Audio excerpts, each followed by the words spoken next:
Salam, salam. Monsieur Ibrahim Mbaye, qui répondait aux enfants de Bob Marley, ne connaît pas l'histoire de ce monsieur-là avec le calife des Baye Fall de l'époque, en 1980. Je vais y venir, surtout dans la partie Wolof, je vais bien expliquer, mais je vais faire juste dans la partie française un bref passage. Pour répondre à un grand dont les initiales c'est OHF, qui me posait une question piège. Quel est le premier groupe de reggae qui est venu au Sénégal? Bon, mais je ne suis pas une encyclopédie, je ne suis pas non plus Google. Mais à ma connaissance, c'est Jimmy Cliff qui est venu en premier, le groupe de Jimmy Cliff, en 1970. Il a fait une tournée en Afrique de l'Ouest. Il est passé par le Sénégal. Et c'est là que, en fait, il a commencé à comprendre la religion musulmane jusqu'à devenir même après musulman. Donc, c'était la parenthèse. Pour revenir à ce monsieur-là, et lui expliquer à M. Mbaye, Ibrahim Mbaye, qu'il ne sait pas qu'en 1980, Bunny Spear,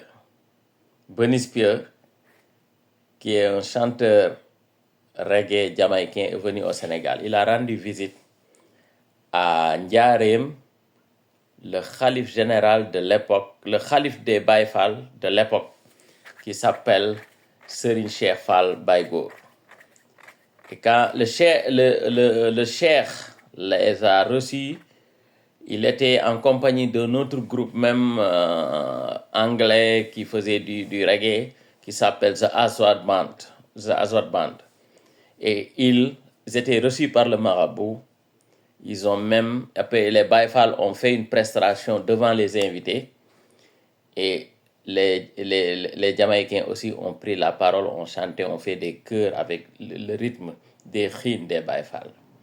M. Mbaye ne connaît même pas l'histoire de la cohésion, de la jonction qui existe entre les populations jamaïcaines, les Rastas et les Baye Fall.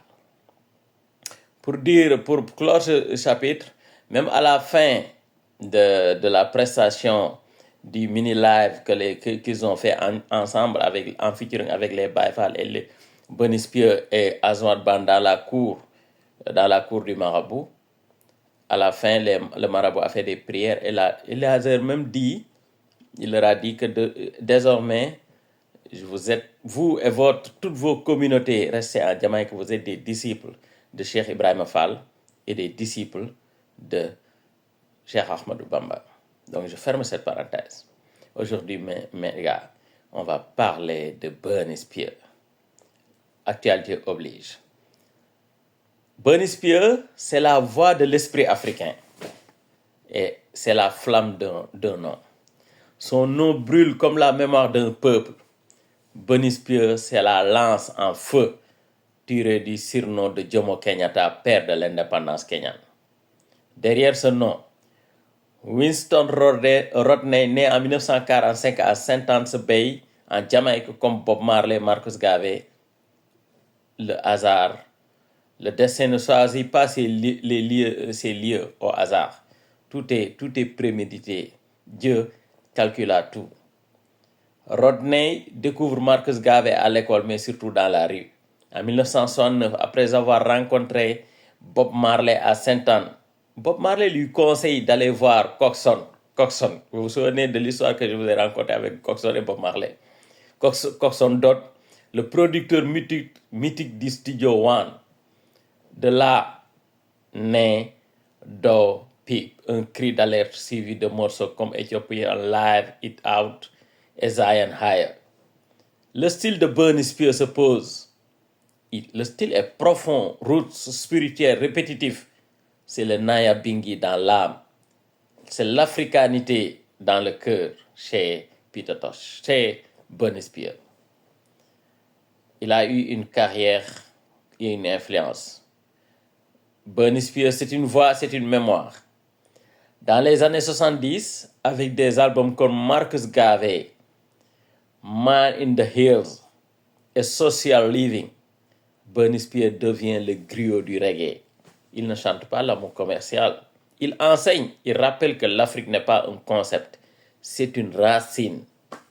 Il travaille avec le producteur Jack Ruby, forme un trio au début et puis il continue en solo avec ses musiciens, les Burning Band. Même dans le groupe de Burning Band, il y avait un de ses frères qui était dans le groupe. Il reçoit 2 Grammy Awards, fait des tournées internationales, reste fidèle au message Rastafari, sans compromis, comme les autres Rasta. Il a un message puissant et un héritage qui demeure. Burna Spear n'est pas un chanteur, c'est un prophète comme les autres, un passeur des mémoires. Lui-même dit, l'histoire ne doit pas dormir. Si nous oublions Marcus Garvey, nous oublions qui nous sommes. Il parle aux Jamaïcains. Il a influencé beaucoup d'artistes reggae, notamment Luciano. Il faut que je vous fasse une traduction de morceau de Luciano, mais qui est d'une pertinence extraordinaire. Burna Spear a influencé des artistes comme Luciano, Midnight, même Aïdjaman Levy, Tyr, beaucoup de choses. C'est Burna Spear. Il y a le groupe Grand Foundation et toute une génération de reggae roots militants ont été effectivement influencés par Burna Spear et son style. On peut parler de Burna Spear sur beaucoup de qualités, très caractérielles. Il est très réservé. Il refuse souvent les interviews et publicités. Il produit ses propres disques sous le label Burning Music. Il a longtemps vécu à New York, mais garde son cœur en Afrique. Dans son cœur, il est africain. Dans ses concerts, il communique peu.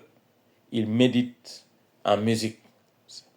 Et il a une postérité énorme. Burna Spear, c'est le lien entre le passé, si vous voulez, le passé, le présent et le futur Rasta. Il est la mémoire vivante de Marcus Garvey, le miroir du rastafarisme, le souffle profond du reggae militant.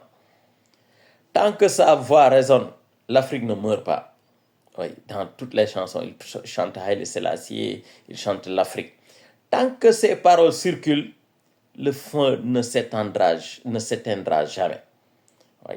Là, Burna Spear est un digne ambassadeur, un digne disciple de Marcus Garvey, un fervent disciple de Haile Selassie, un immortel Rasta africain.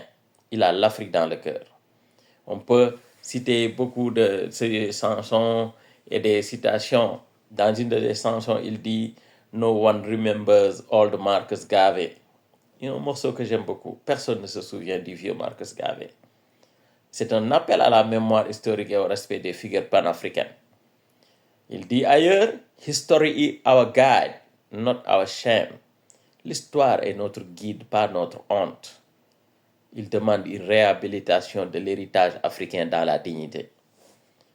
Il dit, plus loin, if you have no confidence in self, you are twice defeated in the race of life. C'est une citation de Marcus Garvey qui reprend souvent dans les morceaux. Si tu n'as pas confiance en toi, tu es déjà battu 2 fois dans la course de la vie. C'est ça, Burna Spear. Et je vais faire une deuxième vidéo sur Burna Spear et je vais essayer de traduire quelques extraits, pas des morceaux entiers, mais quelques extraits de ses paroles.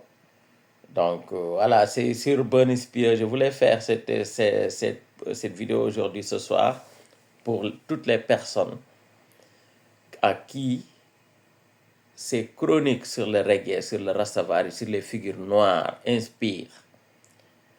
C'est pas que je suis une encyclopédie, que je connais plus, non. Je me suis dit, le peu que je connais, que j'ai en la matière, je le partage avec les gens. Il y a beaucoup de personnes qui connaissent mieux que moi, qui ont fait des thèses sur ces questions-là. Mais moi, j'ai pris l'engagement d'en parler, ne serait-ce que peu, pour inciter les autres à le faire. Rest in peace, be in love, Jah Rastafari.